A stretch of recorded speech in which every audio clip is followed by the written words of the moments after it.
ठाणे महापालिकेच्या राम गणेश गडकरी रंगायतन या नाट्यगृहाच्या नूतनीकरणाचं काम मोठ्या प्रमाणावर सुरू करण्यात आलंय। कंत्राटदारानं हे काम विहित मुदतीत पूर्ण करावं असे निर्देश पालिका आयुक्त सौरभ राव यांनी दिलेत।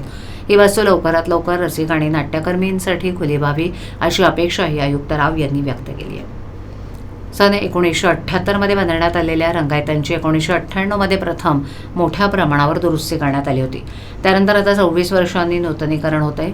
ऑक्टोबर महिन्यात नूतनीकरणाचं काम सुरू झालं असून 90 दिवसांच्या अवधीत हे काम पूर्ण होणं अपेक्षित आहे। या कामाच्या सद्यस्थितीची पाहणी आयुक्त राव यांनी केली। त्यावेळेला अतिरिक्त आयुक्त संदीप मळवी, नगर अभियंता प्रशांत सोनाग्रा, उपायुक्त उमेश बिरारी, उपनगर अभियंता विकास डोले आणि शुभांगी केसवानी, कार्यकारी अभियंता भगवान शिंदे उपस्थित होते।